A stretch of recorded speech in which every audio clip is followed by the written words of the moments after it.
UFC is back at home. UFC Las Vegas. It is UFC 310 Pantoja versus Kai Asakura live from the T-Mobile Arena this Sunday, 8th of December at 5:30, or at 5, a.m. South African time. Myself and the rest of the CPS Reports panel is going to give you guys a wonderful preview up next in Fighting with Friends.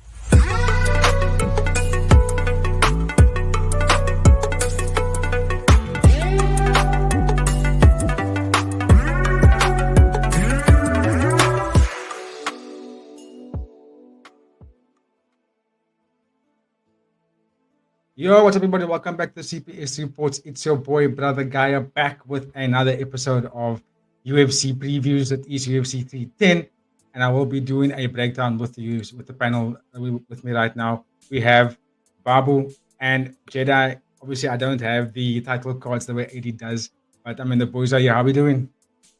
Lekker, man. Excited, pumped, ready to rock. Like I said off camera, this is the UFC final pay-per-view of the year. That is why this fight card is stacked from top to bottom, prelims, early prelims, and the main card. But we're going to start right from the top of the main card with the headliner, which we can see on screen. Alexandre Pantoja taking on the newcomer, Kai Asakura, bone-crushing striker, very electric Japanese number, megastar, taking on the UFC, one of the pound-for-pound guys in Alexandre Pantoja. Jedi, I'm going to go straight to you first because you obviously support Brazil. And I think this is the kind of fight where Pantoja kind of lapped this division in the flyweight. He obviously beat pretty much every single fighter in the flyweight division. He's got a record of 28-5. Like I said, 10 wins by KO, 11 wins by sub, and first round finishes as well, 50% striking accuracy. And like I said, beating everyone in the division. So the UFC was forced to go and get someone outside of the organization, and no one better than Kai Asakura. Look, his record looks phenomenal. His fight, if you look at his highlights, he looks like a scary dude. He's taller, bigger than Pantoja. He's coming down from a weight division in this fight. So the questions asked is Kai going to get the knockout, or is Pantoja going to take him down and submit him? How do you think this fight's going to play out, Jedi? I think it's very interesting of the UFC to get a guy and give him this is his debut. It's his first fight, eh? Yes. Yeah, and give him like the title shot straight away. It obviously speaks a lot for Pantoja cleaning out the division. However, I feel like it's a bit unfair on the rest of the division to allow this guy Asakura to bypass everyone, especially after the type of performance that Brandon Moreno and Kai Kara-France put on in the last two fights. Yeah, now Royval's gone now. He won. He beat the number one contender in his last fight. What was that boy's name? Yeah, but he's gone now. He's still in the rankings here. I thought he's been signed to the one. No. Anyway, he's going to one the championship, but that's another topic. But anyway. Yeah, I think it's a bit unfair on the Oaks. But anyway, in terms of the fight, I don't know much about Kai Asakura. I watched some highlights of him. It looks very fast, strong, also kickbox heavy. But I feel like the champ is formidable in his game plan and the way he sets up his game plan, because he's faced every kind of fighter, I feel like, in the UFC. I don't think Kai Asakura is going to show him something different, to be honest with you. I think that he's going to walk forward and then get caught into Pantoja's right hands and take downs like everyone else. And then he's going to get the backpack, and he might even finish this fight like in the third or fourth round for me. Interesting. I mean, that's pretty much what a lot of the people are saying on all their podcasts about how they think the fight may play out. I mean, they're all trying to hype up Kai Asakura striking because of how he broke people's jaws and knocking people out first round. I think, all these things. I think he's got 12 first round finishes, so he's got this, scary record. But like you say, let the Kai fight out of the Kai and see who gets knocked out in the first round. Yo, fire. That would be. But Babu, give me your thoughts on it as well, because Jedi has pretty much called it the way I think it's safe to see. I mean, it's clear to see that that's the path to victory for Pantoja, and because of how his fights has gone in the past. But do you see anything different other than that than what Jedi just described now? I could see like some Kai is a hard hitter from what I've seen of the highlights. The highlights show that he clears chins. He's a chin collector. Yes. And anytime you see a fighter like that, you have to give them a chance within that first 2 rounds, because that's when they at their most powerful. So Pantoja does get hit. He's not the evasive fighter to me. I've seen him in that Brandon Moreno fights. I've seen him in I think it was the Royval fight as well. Like he can slip one and then fall into one. So if Kai can land something like that, definitely give him that puncher's chance. But I do agree with Jedi's analysis of the fight. I do think Pantoja will be able to navigate everything that Kai can throw his way. I do think he's gonna just drag him into the deep waters. I mean, if you look at Kai doesn't seem like he goes into the deep waters of the 4th, 5th round. And I think Pantoja is like his last 3 fights has gone the distance. Yeah. So this man's conditioning his conditioning speaks for itself. So if you can get to that 4th, 5th, and then check what Kai still has left power wise, maybe go for a finish in any way that he seems. I do think Jedi is on the money there. Back, grab the neck and strangle that man to death, bro. But well, I would like to see something different. I would like to see like a rock there in the first round. Maybe like something to get me off my seat, and not just Pantoja game planning and smothering him. I completely agree, because I think a lot of the fight fans are a bit afraid of what would happen if Pantoja still wins this fight, because it's like, you want to see him fight Royval for the 3rd time, Brandon Moreno for the 4th time. I would like to see Kai France and Pantoja. Again, because he pretty much left him already. Yeah, me too. I also want to see him Kai France, but I mean, we're speaking as if it's a foregone conclusion. Honestly, I feel like any one of the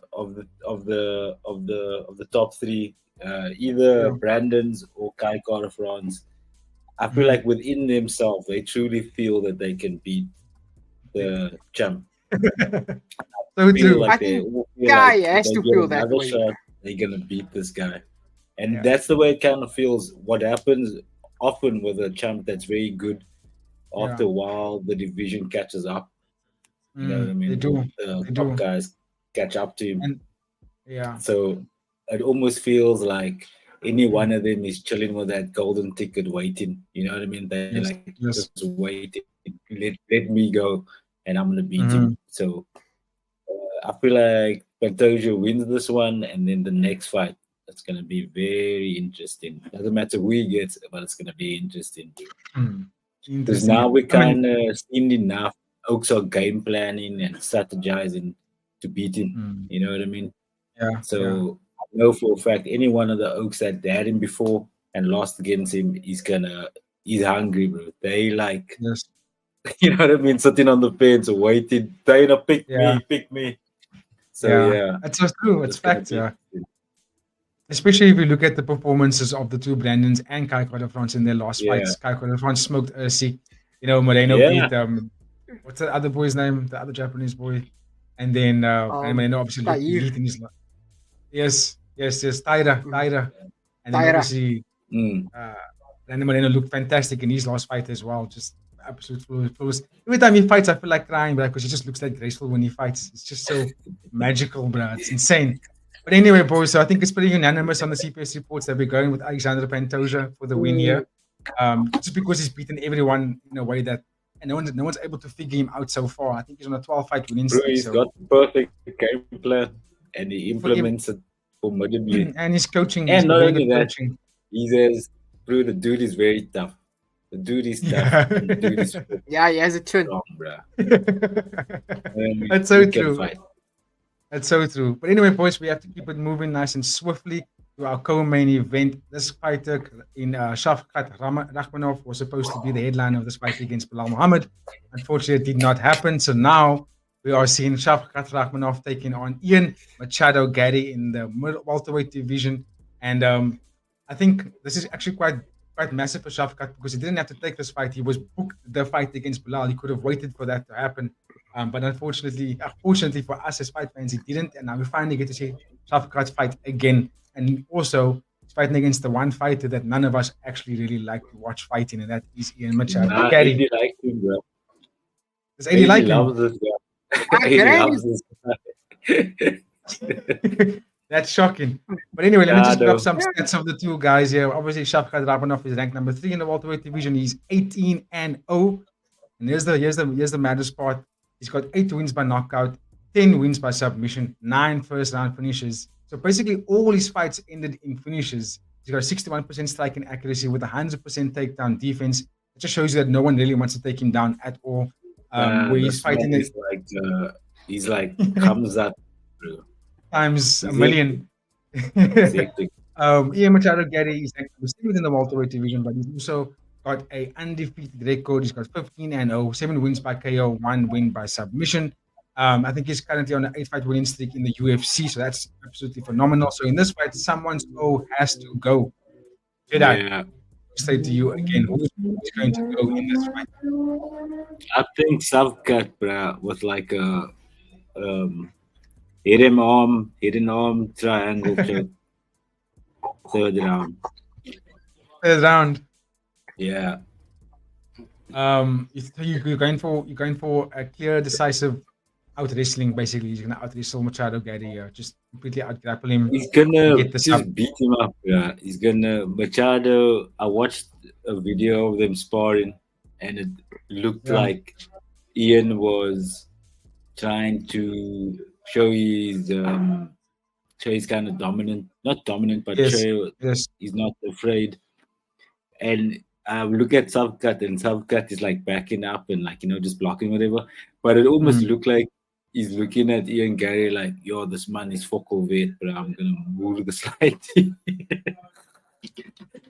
look at him like, yo, this guy is weak, bro. I'm gonna beat him. So they were training partners. I actually want to see that footage. I didn't get to see that footage. They're actually training partners. So these folks know each other very well. With that being said, I just feel like besides lateral movement and footwork, I don't see Garry being better than Shavkat anyway. I don't think. Maybe he's a better kicker. I don't think he's a better boxer. Grappling for sure is on Shavkat's side. I don't think like cardio is. Both oaks are going to be tough. Both oaks are going to be fit and all of that stuff. I just think experience in the ring generalship is going to be with Shavkat Rakhmonov. Yeah, Mr. Bobs. Yeah. That's safe to say. I mean, that's my thoughts as well with that fight, to be quite honest. But Babu, I'm sure you've got something different here. Because I mean, are you also high on Ian Machado Garry? Give it to us. I'm on the other side of the fence, boys. I'm the shoot the box team, boys. Shoot the box. I support everybody that come out of me. He's not there anymore, by the way. Yeah, he do represent for the boys, man. Yeah, he does. He does. His second name is Machado. Sinjay. We para Portuguese, So give us a breakdown, Babu. What do you think? What's your thoughts on how this fight plays out? I think Machado took this fight on short notice just because of the training history that they do have, and I feel like in his heart he feels like he is he has a path to victory. What I do fear is that it ends up in the same way Gilbert Burns, Kamaru Usman ended up where Gilbert Burns thought he was the guy, and Kamaru Usman was like, listen, training, I don't go hard. Like, there's levels to this. And I think like Shavkat, like Jedi explained the footage, Shavkat might have just gave Machado Garry like a light sparring, and then Machado Garry was like, "Oh no, I can get to you. Actually, I have a path to victory here." And Rakhmonov might have not shown him all the tools in the game, Yeah. Yeah. all the tricks in the bag, and hopefully, Ian Garry prepared well because, like you said, Shavkat has a 100% finish rate. He's the exciting fighting. The We exciting know it's not fighting. going to decision. Yeah, he's gonna Yeah, out. That's gonna go. I do hope Machado Garry, like once it does get to the ground, I hope that he can put up a fight and throw up something and catch like Rakhmonov just slipping, because every fighter has an off night, Yeah. and if this is his off night, Machado Garry just needs to be sharp enough to capitalize on any Yeah. holes. Pro- So far, he For doesn't show Gary, that he has- for me, he needs to try and control distance. He needs to obviously move lateral a lot, because if he doesn't, he's going to get taken down. And then the third thing is he needs to kind of stay in the middle of the octagon, and that's going to be asking a lot. Now he's like, Bro, I have to Shavkat has be the longer in the reach. final. Shavkat Yeah, but has the longer Shavkat is not. reach. Yeah, but Shavkat is not going to take him down in the middle of the octagon. In the center. Yeah. Yeah, Shavkat's going to take him down when they against the fence. You know what I mean? He just has that That's what's pressure, going to happen. that forward pressure. He needs to just kind of keep circling, like not against the fence, kind of a meter or two away from the fence, but circling towards the middle as much as he can. And also circling towards Shavkat. I would say circling towards Shavkat's left, so that he can't throw that heavy right. He can't kick with his right. He's going to have to away in a left hook or shoot. You know what I mean? So we'll see what happens. But I agree with you. I think Ian's path to victory would move a lot like that. Because he's definitely faster than Shavkat. I'm not arguing that at all. He's definitely faster, and he's definitely got better feet than Shavkat. Shavkat walks around like a boxer, not like a kickboxer. You know what I mean? Kickboxers are fast and they can move sideways and whatever. Shavkat doesn't do that. Ian's very good at doing that. Yeah. If he did it against Michael Venom Page, he can do it against anybody in the world. Yes. That's true. That's so true. And if he can just deep kick, leg kick, he can definitely slow down Shavkat. But like you say, if he tends to fight, Shavkat just took out Stephen Wonderboy Thompson, who is a world-class kickboxer, boys. Yeah. No, Babu, you notice I'm not giving my analysis, but my pick for this fight is definitely Shavkat. I do think that he's gonna smother this Ian Machado. Once he gets one lock on him, I think the fight's done. Honestly, I think he's gonna get tapped out for sure. My boy. He's getting tapped out. Like for me, I just find it very hard to be like, nah, Ian Garry's not gonna get taken down, or Ian Garry's not gonna. You know what I mean? That's for sure gonna happen. So, but can he throw up the submissions to fight off Shavkat when he's on bottom? That's my biggest question. Is you to just so good enough? He's gonna have to defend this. He's gonna get a submission. If he's gonna get a submission, he's gonna have to do it very early, because it's not gonna happen later in the fight.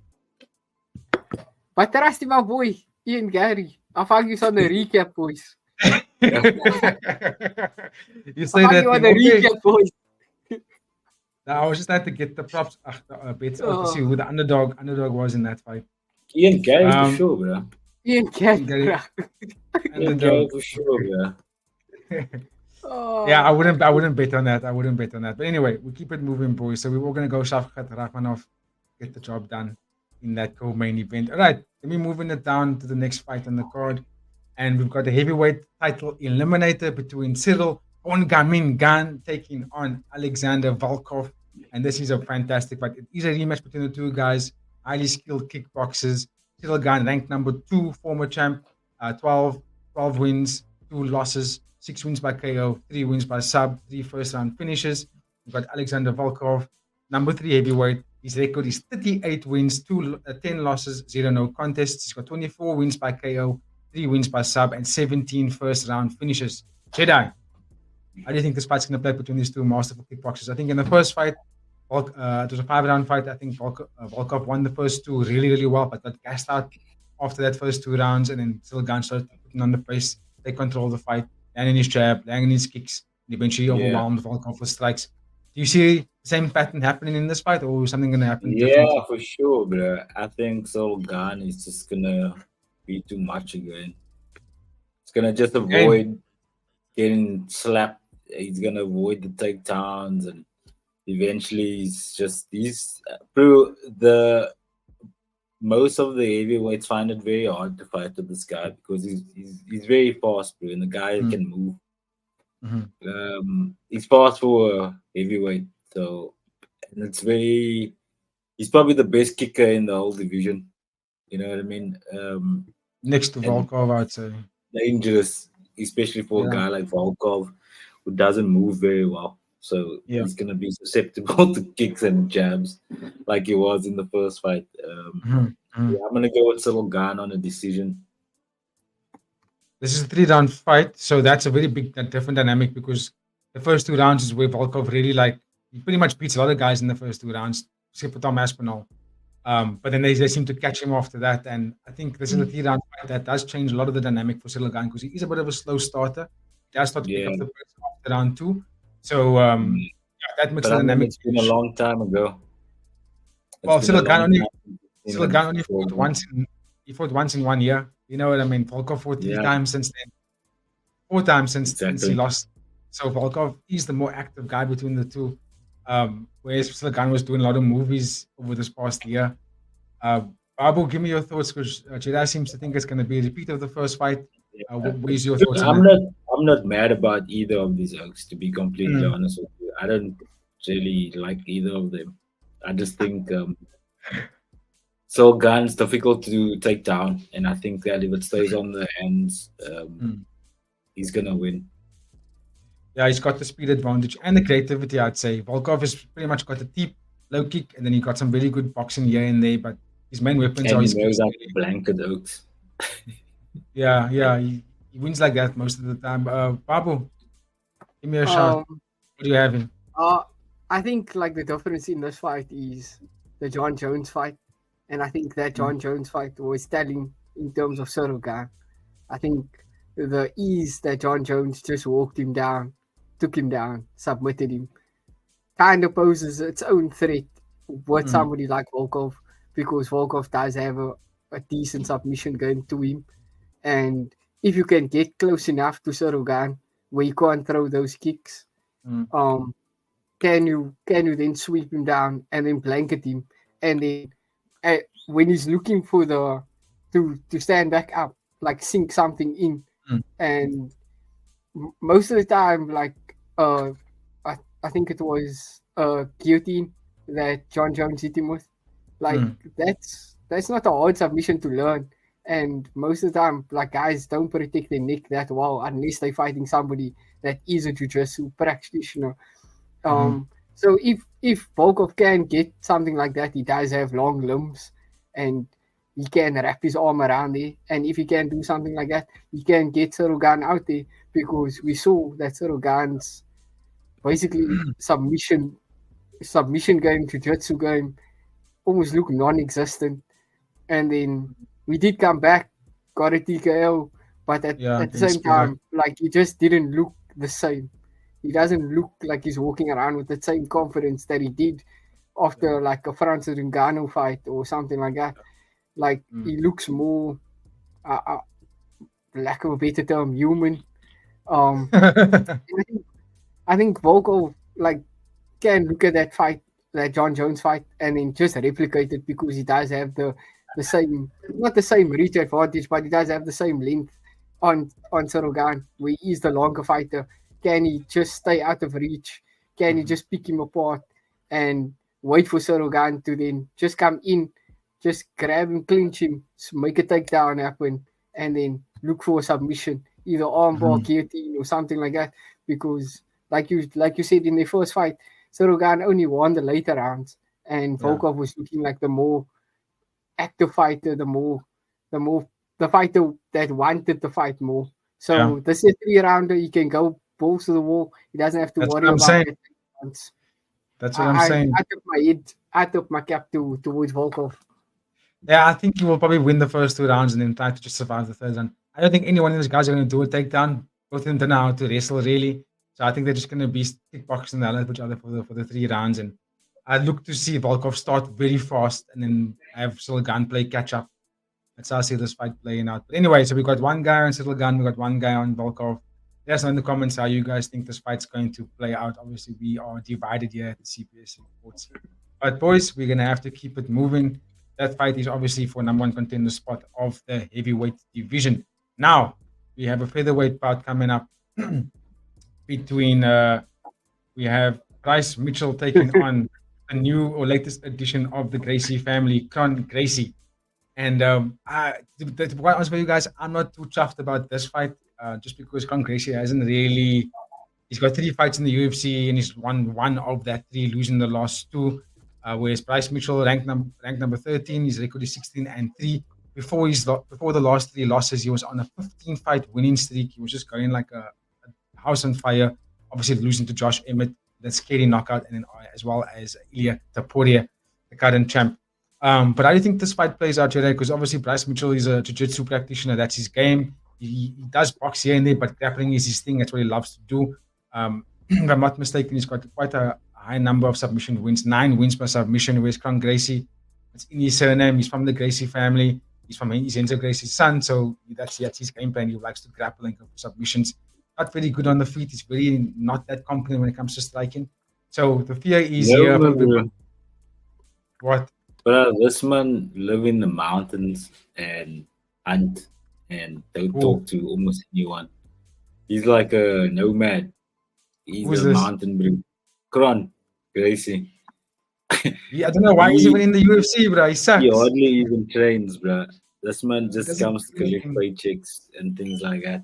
But he's a very nice guy. If he loses, yeah, he's going out. Nice guy, and he's fighting Bryce Mitchell. God damn, I love Arkansas. So it's gonna be a fun fight to watch. It's one of those kind of throwback barn burner fights. You know what I mean? It can be wild and very boring. Yeah. I think it's gonna be wild. Coming down to lay their life on the line. And if I had to pick a winner, I'm gonna go with Bryce Mitchell because the last 3 times I've seen this one Gracie dude. He sucks. So yeah.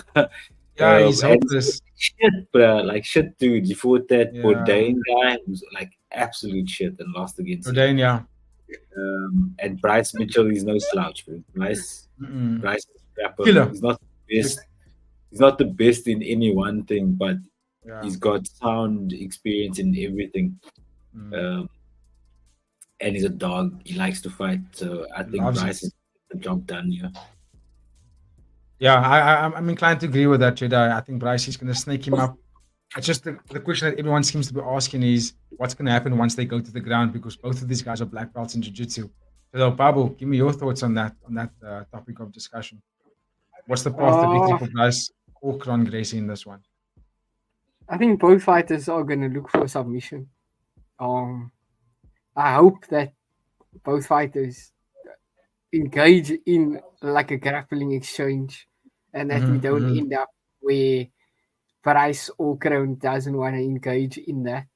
Kron seems to have like this bad habit of trying to pull guard or being on thinking that this is a jiu-jitsu match. So he wants to start off on the bottom. But if like Bryce decides to stand up and just 1-2-1-2 move, 1-2-1-2 move, Krones might not even do anything to like fight back, because that's what we saw in the Charles Jourdain fight. He was trying to pull guard, and Charles Jourdain was just like 1-2-1-2 low kick, 1-2-1-2 low kick, moving, and by the end of the fight you were like, why am I even watching this? This is absolutely boring. So I hope that there was some background incentive to both fighters, like engage in grappling. Kron, if you do lose, we'll keep you for one more. Bryce, if you win, we can look at like putting you into a title mixer. Like your next fight could be like a number one contender spot. Like some chatter has to go in the background to tell both fighters like, hey, you need to engage in some action here, because we could just see an absolutely shit fight. And like I think this is the second card on the main. I mean the second fight on the main card. And Yes. if this fight is shit, I promise you now, boys, I'm not watching another fight after this. I'll probably I don't think it's switch gonna off be. on this fight, and then just ask the boys for results. I don't think it's gonna be that bad. I think Bryce Mitchell's gonna smother him, probably submit him in round 3. Just watch round 2 or round 3, because Gracie, yeah, Bryce is gonna fuck him up. Bryce is gonna smother him. He's I gonna promise get a you. hurt real bad. Yeah, Kron Gracie gets very tired when you start swinging haymakers, and it's very like with zero technique. Then he gets uber tired, and you see him looking for guard in round 2, looking to just survive, and that's where Bryce is gonna snatch him up and tap him out. Just watch, like submit the black belt, and then end the Gracie family forever. But anyway, we keep it moving here, boys. Jason must start laughing. Or Kron comes out like a bat out of hell, and he starts his Bryce one shot KO walk off. If he does that, then we should put money on him. But I don't see that happening. I don't see that know. I'm happening. putting money on it now, but we can always hope. But anyway, let us know in the comments, ladies and gentlemen, if we're all completely wrong about this one. Obviously, I think Kron Gracie is the biggest underdog on the card, if I'm not mistaken.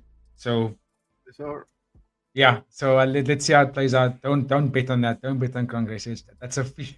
That's gonna make you lose your money. So don't do that. But anyway, boys, we're gonna move it on to the opening bout of the main card. We have Nate Landwehr taking on Du Ho Choi, Superboy, in the featherweight division. It's a long layoff for Du Ho Choi since he's been in the UFC. I remember there was a time where he was like the guy in the featherweight, beating Cub Swanson, putting on massive fights of the year, and then just went on a massive losing streak. His record in the UFC is 15-4. He's got 12 wins by KO, 8 first-round finishes. Whereas Nate Landwehr's got 18 fights, 5 losses, 9 wins by KO, 2 wins by sub. And we know how these guys usually go at it. Nate Landwehr is the kind of guy that goes in there and hits like a truck, smothers fighters, stay on them, never really backing up, just like likes to put on barn burners. But usually that also is one of his downfalls. He ends up losing because of that kind of style. Du Ho Choi is a very good striker. Actually, that's like he's a really phenomenal striker, but susceptible to takedowns and kind of gets beaten up when he gets taken down. Jada, how do you think this fight plays out? Who's gonna get the dub in this one? Yeah, I mean, it's got the makings to be a very wild and exciting fight. Yeah. I can't pick, but shit. But if I'm a betting man, I'm gonna go with Choi. I think Choi has the ability to. Shocking.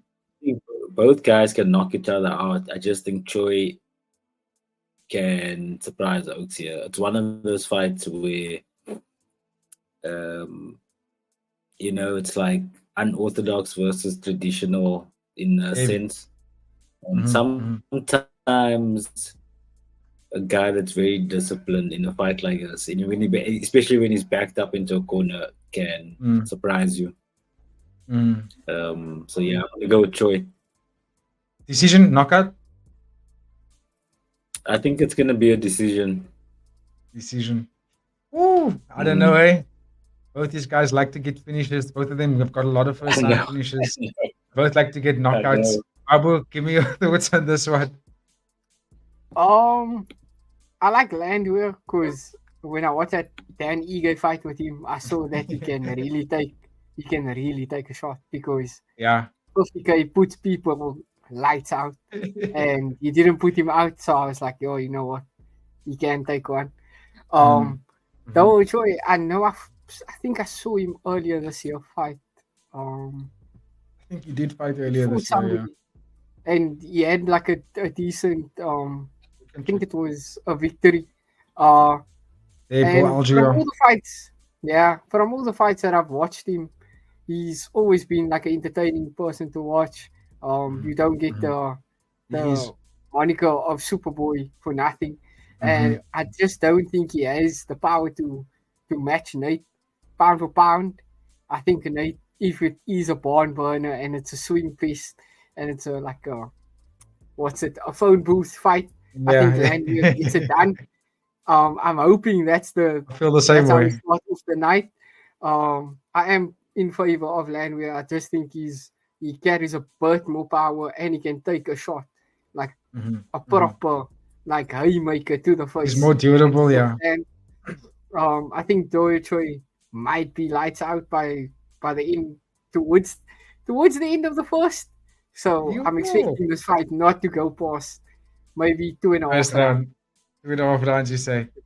Yeah, see, hectic. Okay, I'm a big fan of Duo Choi, but I can also see the style that Nate Landwehr brings is the kind of style that can smother Duo Choi, not really give him the space to do his boxing and get his shots off. But it's an interesting, it's a frothing at the mouth kind of fight. I'm looking forward to it, and a very good curtain raiser for the main card. Let us know in the comments who do you guys have winning over there. But okay, boys, we're gonna keep it moving at this point of our episode. That is the main card, so we're gonna close off. But I'm gonna ask you guys to give me your picks on the prelims and the early prelims, starting with you, Jedi. The prelims, start at 3 a.m. South African time this Sunday. Can you give me your pick of the preliminaries, which fights to look out for? Oh, the prelims. Yeah. Bro, I think for me the most interesting fight is gonna be Ivlov and Aljamain Sterling. Yeah. Agreed. Very, very interesting fight here. Number one contenders matchup going down. I'm actually shocked that it's on the prelims. But yeah, this is the fight I think it's going to be one to watch on the prelim card. Preliminaries. I completely agree. Either one of these guys, they're probably going to be fighting number one contender after that. Yeah, 100%. 100%. It's a big matchup for both these gentlemen. And then also for the early prelims, would you have an early prelims? Fighters to watch. The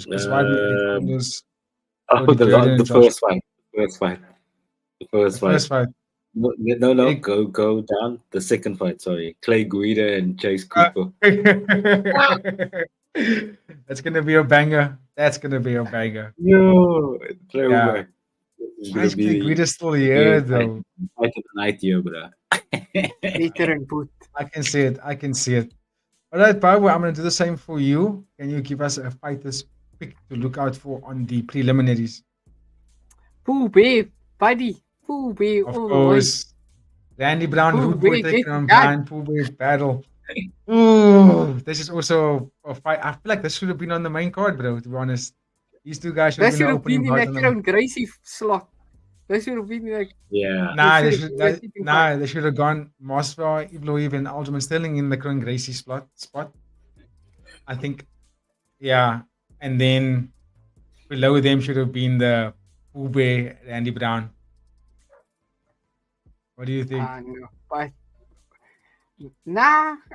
think that's sort of, because if you think about it, it's a the main card is opening up with Nate Landwehr and Doyle Choi. So both fighters are stand-up fighters. They're going to stand and bang. You go straight into a pool bear fight where he's going to stand and bang. So you get the crowd pumping, bro. Where I feel like the Aljamain Sterling fight, that might be a more slower pace fight. Aljo getting the takedowns, putting on the backpack, and then looking to get it done. This man is undefeated. And he's a champion at decisions. He deserves a title shot. Yeah. Everyone decision. This man decision anyone. It's true. It's so true, guys. No, but it's true. He just wins by... He's the master at it. But anyway, James, wins by decision. Who wins by decision? 18 wins by decision. Yeah, but 18. Yeah. What did you say? 18? Oh, okay. Yeah, 18 wins by decision. Oh, is that what you said? 18 wins by decision. Yeah. This decision master, guys. But anyway, boys, that's a fantastic card. I'm sure you're all going to be really up to watch it. From top to, like I said, from bottom, look there, we've got Kedi Njoku taking on Lucas Bresecki, JJ Clay Guida, Chase Cooper, Michael Chiesa, Max Griffin. It's just all the... That's this one. Yeah. Max Griffins are old. They're both very old. But okay, but I'm sure you can get a proper fight out there, which is going to be fun. Even this one, Cody Durden, Joshua Van. I think Cody Durden's going to put on a masterclass there. Anyway. Chris Weidman, retirement fight. You going, Jedi? Shot a lot, broski. Okay. Catch you on the recap. Cheers, Jedi. But yeah, Babu, Vicente Luque versus Themba Korimbo from Zimbabwe. That's going to be a massive fight. If Zimbabwe, if Themba wins there, he will become a ranked welterweight. Can we just touch on like Themba Korimbo? Like everybody doesn't know his name, but they know his face. And like if you don't know him, he's the guy that The Rock bought a house for. So that like everybody's been asking like, oh, who's that guy? That guy is the guy that went viral and that is fighting with a different type of hunger. So when you do watch this fight, because I'm hoping that everybody that is watching this episode watches this fight, like just see the hunger and the real determination of a person that is chasing greatness. Facts. Yeah, he's walking proof. Like I said, he's taken on Vicente Luque, who not too long ago was ranked in the top 10 of this division. Top 8, if you will. He was ranked in the top 8 of the welterweight division. So Themba's taken a massive step up in opponents in this fight here against Vicente Luque. And if he beats him, dude, that's going to speak so much volumes to his, like you say, his hunger, his career, and also he's gonna enter a new plateau in the UFC where he's able to call out different shots, even bigger shots for himself. So big ups to Themba. I'm wishing him all the best for that one. Dominic Reyes taking on Anthony Lionheart Smith. A nice scrap there for the light heavyweight division. Good to see Dominic Reyes back. Anthony Lionheart Smith, I'm not mistaken, lost a friend, so my condolences to him. But he's surprised to see him still fighting on the fight card. I thought he would maybe have taken some time off, but he's still here. So let's hope that these two gentlemen put on a fantastic fight for us. But that's it. That is our time, ladies and gentlemen. It is the UFC's final pay-per-view card of the year. UFC 310, Pantoja taking on Asakura. It will be live from T-Mobile Arena in Las Vegas, USA, the 8th of December, this Sunday at 5 in the morning, South African time. And you can catch the prelims and the early prelims that starts a lot earlier in the morning from 1 a.m. You will be there. We will be there. It will be live. Babu, thank you as always, bro. We will do it again when we recap this amazing fight card. I cannot wait. Ladies and gentlemen, if you made it this far, like, comment, share, and subscribe if you want to see more. We're on our road to our first 1,000 subscribers. Help us get there before the end of 2024. On that note, stay safe, stay blessed, enjoy the fights, and you'll catch us on the next one. Cheers.